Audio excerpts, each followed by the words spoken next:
पहले दोस्तों स्वागत है आपका। आज हम आपके लिए लेकर आए हैं भारतीय इतिहास की कक्षा और भारतीय इतिहास में हम आज पढ़ रहे हैं भारतीय इतिहास के स्रोत। इस वीडियो को शुरू करने से पहले मैं आपको ये बता देना चाहता हूं कि अगर आपको हमारे वीडियोस पसंद आ रहे हैं तो उसे लाइक करते रहें, हमारे चैनल को सब्सक्राइब कर लें, बेल आइकन को दबा दें ताकि सारे लेटेस्ट वीडियो आपके पास सबसे पहले पहुंच जाएं। और हमारा ऐप डाउनलोड कर लें क्योंकि उसी से आपको इसके नोट्स और उसके साथ साथ इसकी क्विज जो है वो टेस्ट के रूप में वहां पे मिलेगी। सारे वीडियोस भी आप वहां पर देख पाएंगे। तो चलिए शुरू करते हैं भारतीय इतिहास की कक्षा। साथियों, भारतीय इतिहास के जो स्रोत हैं वो दो प्रकार के स्रोत हैं। भारतीय इतिहास के स्रोत से तात्पर्य क्या है? स्रोत से तात्पर्य है कि वे साधन, वे माध्यम जिनके द्वारा हम इतिहास की जानकारी प्राप्त कर सकते हैं। तो भारतीय इतिहास की या विश्व में कहीं पे भी इतिहास की जानकारी प्राप्त करने के दो तरह के माध्यम हैं। पहले है पुरातात्विक स्रोत या पुरातात्विक माध्यम और दूसरे हैं साहित्यिक स्रोत या साहित्यिक माध्यम। यहाँ पुरातात्विक स्रोत से क्या तात्पर्य है? पुरातात्विक स्रोत दोस्तों उस स्रोत को कहा जाता है जो स्रोत हम पुरातत्व से अर्थात जमीन के अंदर से खोज के ढूंढ के निकालने, जमीन के अंदर खुदाई करने के बाद हमें जिन स्रोतों का पता चले या जो स्रोत जमीन के साथ हमें मिलते हैं उन्हें पुरातात्विक स्रोत कहा जाता है। ये पुरातात्विक जो स्रोत है इन्हें मोटे तौर पर इन्हें तीन भागों में बांटा जाता है: अभिलेख, सिक्के और स्मारक। उसके साथ दूसरे जो स्रोत है वो है साहित्यिक स्रोत। यहाँ साहित्यिक स्रोत से क्या तात्पर्य है? साहित्यिक स्रोत उन स्रोतों कहा जाता है जिसमें साहित्य, किताबें, पुस्तकें, ये चीजें मिलती हैं। अर्थात जो हमें लिखित रूप में उपलब्ध है उस विवरण को साहित्यिक स्रोत के अंतर्गत रखा जाता है, जो लिखा हुआ विवरण हमारे लिए उपलब्ध है। यहाँ हम ये देखते हैं कि साहित्यिक स्रोत को तीन भागों में विभाजित किया गया है: धार्मिक साहित्य, धर्मेतर साहित्य और विदेशी यात्रा विवरण। धार्मिक साहित्य से दोस्तों क्या तात्पर्य है? धार्मिक साहित्य का मतलब है कि साहित्य के वे साधन जो मूलतः धर्म की व्याख्या करते हैं लेकिन धर्म के साथ साथ उनमें अन्य चीजों का भी विवरण यथा समय यथा स्थान मिल गया है, तो वो हमारे इतिहास की जानकारी के लिए एक अच्छा स्रोत है। दूसरा है धर्मेतर साहित्य। धर्मेतर साहित्य से मतलब यह है कि साहित्य की वो पुस्तकें जिनका धर्म से कोई लेना देना नहीं है। वो राजनीति की पुस्तकें हो सकती हैं, वो अर्थशास्त्र की पुस्तकें हो सकती हैं या वो किसी और विषय की पुस्तकें हो सकती हैं, लेकिन चूंकि वो उस तत्कालीन समय में लिखी गई है तो तत्कालीन समय की राजनीति, तत्कालीन समय के धर्म, तत्कालीन समय के इतिहास के बारे में, उसमें बहुत इंपॉर्टेंट लोगों के जीवन यापन, लोगों के रहन सहन के बारे में वहां से जानकारी मिल सकती है। और तीसरा और जो महत्वपूर्ण सेगमेंट हमारा है वो विदेशी यात्रियों का विवरण। तो चलिए आज हम इसको प्रारंभ से शुरू करते हैं। पुरातात्विक स्रोतों पे हम सबसे पहले बात करेंगे। पुरातात्विक स्रोतों में सबसे पहला जो स्रोत है वो है अभिलेख। अभिलेख से तात्पर्य यह है कि अभिलेख दो तरह के होते थे। या तो अभिलेख होते थे पत्थर पे या दूसरे अभिलेख होते थे ताम्रपत्र के। यहाँ ताम्रपत्र के अभिलेख का क्या तात्पर्य है या पत्थर के अभिलेख का क्या तात्पर्य है? पत्थर के अभिलेख वे अभिलेख होते थे जो पत्थर पे खुदाई करके या पत्थर पे लिख के जिन अभिलेखों को रखा जाता था। ताम्रपत्र उन अभिलेखों को कहा जाता था जो राजा अपने अभिलेख अपने लोगों को जब जमीन दान में देते थे तो ताम्रपत्र के माध्यम से जमीन दान में देते थे। हालांकि इनका एक महत्वपूर्ण भाग और भी मिलता है, ताड़पत्र, लेकिन ताड़पत्र को हम यहाँ नहीं रखेंगे। ताड़पत्र हमारे साहित्यिक स्रोत की श्रेणी में आ जाएंगे क्योंकि उसे पुस्तकों की शक्ल में रखा गया है। यहाँ से अभिलेख में आप एक बात याद रखेंगे कि बोगसगोई का जो अभिलेख है वो सबसे प्राचीनतम अभिलेख है। बोगसगोई का जो अभिलेख है वो सबसे प्राचीनतम अभिलेख है और इसमें 5 आर्य और अनार्य देवताओं का विवरण मिलता है। और इन आर्य और अनार्य देवता जो है, इन देवताओं ने यहाँ पर एक शपथ में इन देवताओं की आहुति या इनका आह्वान किया गया है, इन्हें साक्षी बनाया गया है। बोगसगोई ईरान में एक जगह है और यहाँ का अभिलेख भी बेहद फेमस है। यहाँ से हम आते हैं सिक्कों पे। सिक्कों के अध्ययन को न्यू मैथमेटिक्स कहते हैं। न्यू मैथमेटिक्स, ये सिक्कों के अध्ययन को कहा जाता है। सिक्के जो हैं वो प्राचीनतम विनिमय के साधन हैं। यहाँ विनिमय क्या कहता है? विनिमय से मतलब यह है कि व्यापार जो होता था वो सिक्कों के माध्यम से होता था। हालांकि सबसे प्राचीनतम जो व्यापार का जो उदाहरण मिलता है वो मिलता है वस्तु विनिमय का। जैसा कि हम पिछले अध्याय में पढ़ चुके हैं कि वैदिक सभ्यता में या सिंधु घाटी सभ्यता में सिक्कों के अस्तित्व का पता नहीं चलता है। वैदिक सभ्यता, सिंधु घाटी सभ्यता में वस्तु विनिमय प्रचलित था। जैसे मैं आपको बताया कि गाय जो है वो एक बहुत महत्वपूर्ण इकाई थी। गाय के माध्यम से सारे लेन देन किए जाते थे। जिस व्यक्ति के पास जितनी ज्यादा गायें होती थी वो व्यक्ति उतना ही ज्यादा धनवान या उतना ही ज्यादा महत्वपूर्ण होता था। यहाँ से हमें समझना यह है कि भारत के जो प्राचीनतम सिक्के मिले हैं उन सिक्कों को आहत मुद्राएं कहा जाता है। आहत मुद्राएं, यहाँ आहत मुद्राएं क्या है कि इन सिक्कों को पंच करके या आहत करके ही बनाया जाता था, यानी कि जोर से पंच किया जाता था, इसीलिए इन्हें इंग्लिश में पंच मार्क कॉइन कहा जाता है या हिंदी में इनके लिए शब्द जो है वो है आहत मुद्राएं। तो ये सिक्कों से संबंधित बात होगी। तीसरी जो बात है वो महत्वपूर्ण है, वो है स्मारकों के बारे में। अर्थात प्राचीन काल के ऐसे कौन से भवन मिले हैं, ऐसी कौन सी मूर्तियां मिली हैं, या ऐसे कौन से बर्तन मिले हैं। बर्तन का तात्पर्य क्या है, बर्तन का तात्पर्य ये है कि वहां पर काले मृतभांड, लाल मृतभांड, धूसर मृतभांड, चित्रित धूसर मृतभांड, ये अलग अलग प्रकार के मृतभांड मिले हैं। ये कई प्रकार के भवन मिले हैं और कई प्रकार की मूर्तियां जो हैं मिली हैं। दो प्रकार की मूर्ति कला जिनके नाम जो है गांधार कला और दूसरी मथुरा कला। तो गांधार कला और मथुरा कला जो है वो बहुत प्राचीन और बहुत फेमस, बहुत विख्यात मूर्ति कला की परंपराएं रही हैं और ये आपके सारे के सारे पुरातात्विक स्रोतों में विवरण मिल रहा है। मैं आपको ये बताना चाहता हूँ कि इतिहास के पुरातात्विक स्रोत बेहद महत्वपूर्ण है। महत्वपूर्ण इसलिए क्योंकि भवन झूठ नहीं बोलता, सिक्के झूठ नहीं बोलते। हो सकता है कि किसी कवि ने अपनी कल्पनाओं में कुछ लिखा हो जिसे हम साहित्यिक स्रोत के अंतर्गत पढ़ेंगे और वो गलत हो सकता है, लेकिन यहाँ मैं आपको एक बात बता देना चाहता हूँ कि जो अभिलेख हैं, जो सिक्के हैं या जो स्मारक हैं वो झूठ नहीं बोलते हैं। तो इन्हें इतिहास के कुछ रिलायबल स्रोतों में या कुछ विश्वसनीय स्रोतों में इनकी गणना की जा सकती है। ये एक बेहद महत्वपूर्ण चीज है, यानी कि इन स्रोतों पर इतिहास पर ज्यादा यकीन करते हैं, ज्यादा विश्वास करते हैं, क्योंकि जो दिख रहा है वो इतिहास में निश्चित रूप से हुआ है, जो लिखा गया है उसके बारे में संशय हो सकता है।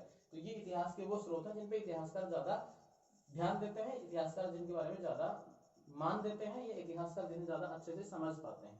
अब इतिहास हम अगले स्रोत के बारे में जाएंगे और हमारा जो अगला स्रोत है वो है साहित्यिक स्रोत। देखिए मैं आपके लिए आधा बोर्ड साफ कर दे रहा हूँ, बहुत सारी चीजें आपको इस बोर्ड पे दिखाई नहीं दे रही थी, तो ये समस्या जो है आपकी खत्म हो गई। अब देखिए साहित्यिक स्रोत।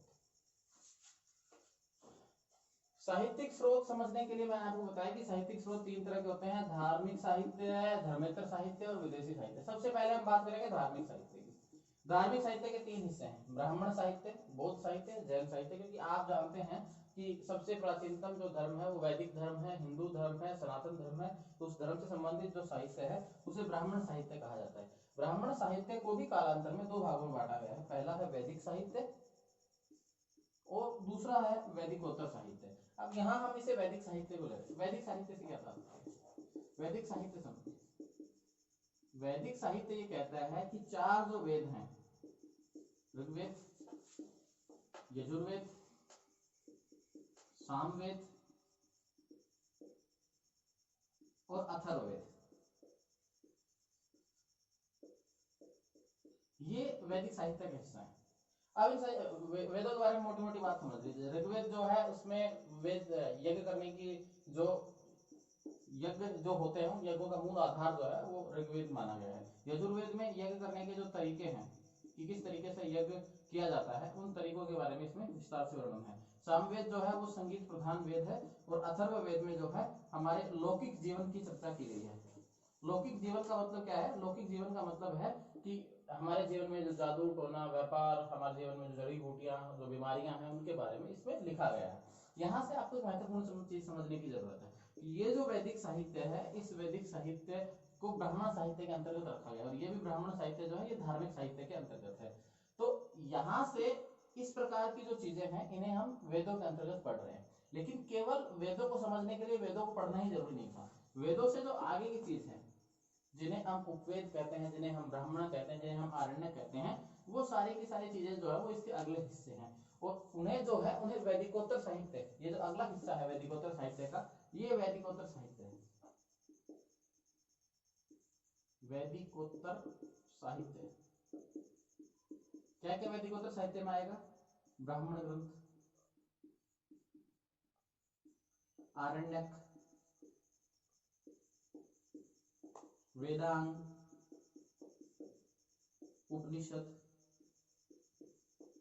ये सारी की सारी चीजें जो हैं ये वैदिकोत्तर साहित्य के अंतर्गत आते हैं। जैसे कौन कौन से ब्राह्मण ग्रंथ किस किस वेद के हैं, कौन कौन से आरण्यक किस वेद के हैं, कौन कौन से वेदांग किस वेद के हैं, कौन कौन से उपनिषद किस वेद के हैं, इन सब चीजों के बारे में हम डिटेल से चर्चा कर चुके हैं। इसका वीडियो हम बना चुके हैं, उसका लिंक आपको डिस्क्रिप्शन में मिल जाएगा, आप वहां से जाकर उस वीडियो को देख सकते हैं कि कौन कौन से उपनिषद किस किस से संबंधित है, कौन कौन से वेदांग किससे संबंधित है और कौन कौन से आरण्यक किससे संबंधित है या ब्राह्मण ग्रंथ कौन से किससे संबंधित है। इसके बारे में आपको डिस्क्रिप्शन में वीडियो हम लिंक आपको मिल जाएगा जहां से आप इसके बारे में ज्यादा जानकारी ले सकते हैं।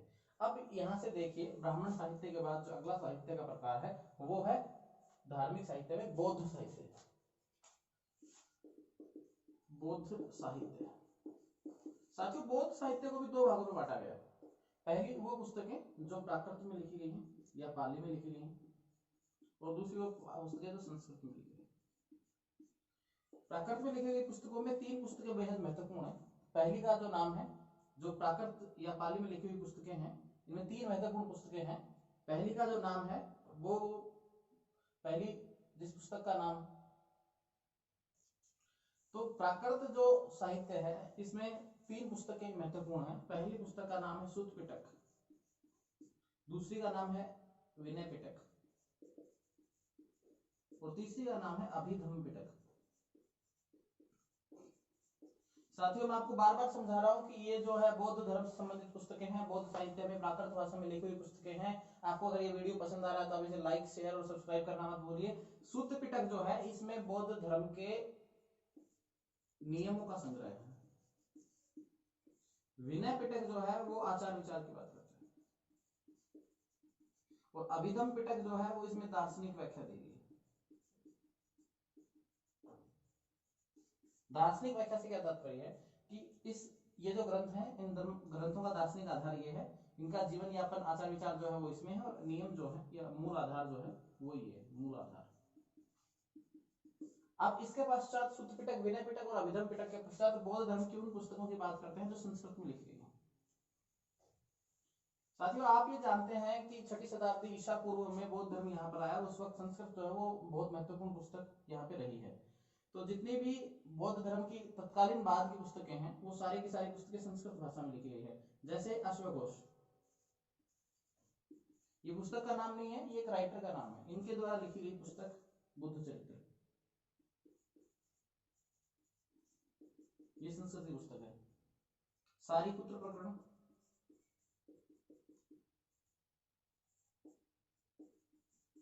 और शोधरानंद, ये पुस्तकें संस्कृत भाषा में लिखी गई हैं। तो ये बौद्ध साहित्य का दो हिस्से, जो प्राकृत भाषा और संस्कृत भाषा के हिस्से थे, उनके बारे में हमने बात की। अब हम अगली बात करते हैं जैन धर्म के साहित्य के बारे में।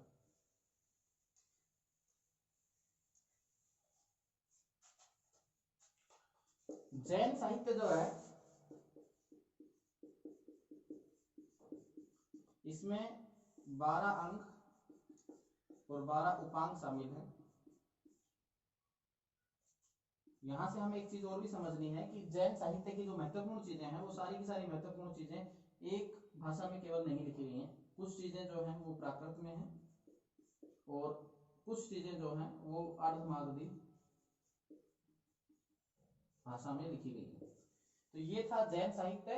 अब इसके पश्चात हम बात करते हैं धर्मेतर साहित्य की, अर्थात साहित्य के वे हिस्से जो धर्म से जुड़े हुए नहीं, धर्म के अलावा साहित्य की पुस्तकों की बात है। इसमें सबसे जो महत्वपूर्ण बात जो जिन पुस्तकों की आती है वो 12वीं सदी में एक बहुत महत्वपूर्ण कश्मीर के ब्राह्मण लेखक हुए हैं। कश्मीर के ब्राह्मण लेखक हुए हैं। जी हाँ, आप बिल्कुल सही समझ रहे हैं, हम बात कर रहे हैं यहाँ पर, क्या आप कोई बता सकता है कि हम किस लेखक की बात कर रहे हैं? 12वीं सदी में कश्मीर के ब्राह्मण लेखक जिन्होंने पुस्तक लिखी थी राजतरंगिणी। जी हाँ, राजतरंगिणी पुस्तक, और उसके लेखक का नाम है कल्हण। अगर आपसे कोई पूछे कि भारत के इतिहास की पहली ऐतिहासिक पुस्तक कौन है, या कौन सी ऐसी पुस्तक है जो सर्वप्रथम भारत के इतिहास की व्याख्या करती है, या भारत के इतिहास का पहला ऐतिहासिक ग्रंथ किसे कहा जाता है, तो आपका जवाब आएगा राजतरंगिणी को। और अगर आपसे ये पूछा जाए कि राजतरंगिणी को किसने लिखा, तो आपका जवाब आएगा कल्हण। मैंने अब तक आपको जितनी पुस्तकें बताई धार्मिक साहित्य की, चाहे वो ब्राह्मण धर्म से संबंधित हो या बौद्ध धर्म से संबंधित हो, जैन धर्म से हो, चाहे वैदिक हो या वैदिकोत्तर है, उन पुस्तकों में इतिहास का कुछ अंश मिलता है। वो मूलतः इतिहास के लिए लिखी गई पुस्तकें नहीं है। जैसे कि आप अगर बात करेंगे तो अर्थशास्त्र, अर्थशास्त्र जो है, अर्थशास्त्र एक पुस्तक है जिसे किसने लिखा है? अर्थशास्त्र पुस्तक के लेखक का नाम क्या आप बता सकते हैं? जी हाँ, अर्थशास्त्र पुस्तक जो है वो कौटिल्य ने लिखी। कौटिल्य, या कौटिल्य को चाणक्य कहा जाता है, चाणक्य। इस कौटिल्य और चाणक्य ने जो अर्थशास्त्र पुस्तक लिखी है, इस अर्थशास्त्र पुस्तक को लिखने वाले कौटिल्य चाणक्य की पुस्तक का विषय इकोनॉमी या अर्थशास्त्र नहीं है, इस पुस्तक का विषय है राजनीति शास्त्र।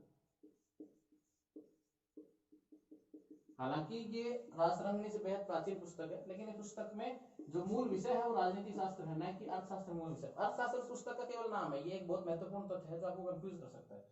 यहाँ आपको ये समझना है कि प्राचीन भारतीय इतिहास की ऐसी कौन सी पुस्तक जो इतिहास से संबंधित थी, उसका नाम है रासरंगिणी, और उसे लिखने वाले जो लेखक है उनका नाम है कल्हण। तो ये ऐसे साहित्य थे जो धर्मेतर साहित्य के अंतर्गत आते हैं। आप अर्थशास्त्र को भी धर्मेतर साहित्य मानेंगे क्योंकि कोई साहित्यिक रचना नहीं है।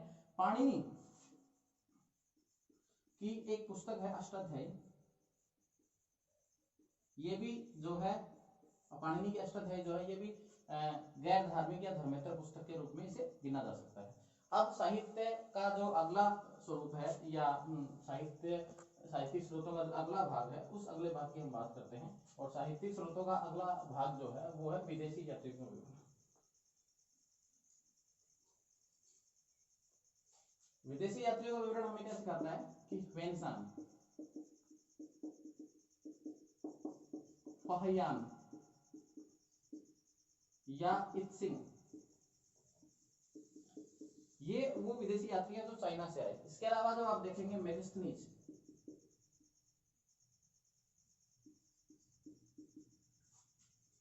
डायमेकस, ये जो सारे के सारे व्यक्ति थे ये यूनान से आए। इन व्यक्तियों द्वारा लिखी गई जो पुस्तकें थी, उन पुस्तकों को आप विदेशी यात्रियों के विवरण में शामिल कर सकते हैं। जैसे फाहियान ने जो पुस्तक लिखी उसका नाम था फा के की। वेन्सान ने जो पुस्तक लिखी उसका नाम था सी यू की। इत्सिंग जो है उसका भी वर्णन मिलता है, पुस्तक का नाम नहीं मिलता है। मेगास्थनीज जो है उनकी पुस्तक बहुत महत्वपूर्ण है और उसका नाम है इंडिका। और मेगास्थनीज इसमें मगध का वर्णन करता है, मौर्य साम्राज्य का वर्णन करता है, चंद्रगुप्त मौर्य का वर्णन करता है। तो ये कुछ ऐसे विदेशी साहित्यकारों के, विदेशी यात्रियों के विवरण थे, जिस विवरण के द्वारा जो है हमें विदेशी यात्रियों ने क्या क्या साहित्यिक स्रोतों में योगदान दिया था उसके बारे में हमें जानकारी मिलती है। यहाँ से हम दो चीजें समझ सकते हैं, क्या कि भारतीय इतिहास जो है वो केवल ऐसे ही कपोल कल्पित संभावना नहीं है। भारतीय इतिहास के कुछ ठोस मूलाधार है और वो दोनों प्रकार के हैं, साहित्यिक स्रोत भी हैं और वो अभिलेखीय स्रोत भी हैं। यानी कि ऐसे स्रोत जो निश्चित रूप से जिनके विवरण हमें मिले हैं वो भी हैं, और उसके साथ साथ ऐसे स्रोत भी हैं जो स्रोत निश्चित तौर पर हम ये कह सकते हैं कि पुस्तकों के रूप में आज तक वर्णित हैं। तो साथियों, इस वीडियो में आपने ये देखा किस प्रकार से भारतीय इतिहास के स्रोत जो है वो महत्वपूर्ण थे और किन किन भारतीय इतिहास के स्रोतों के द्वारा हमने यहाँ पर ये जानने का प्रयास किया है कि भारतीय इतिहास को कैसे लिखा गया है। ये वीडियो अगर आपको अच्छा लगा हो, आपको अगर ये वीडियो पसंद आया हो, तो आप इसे लाइक कर दीजिए, अपने दोस्तों के साथ इसे शेयर कीजिए और बताइए हमें कि हमारी मेहनत कैसी जा रही है। पढ़ते रहिए, हम सब मिलकर कोरोना को हराएंगे। Thank you, have a good day.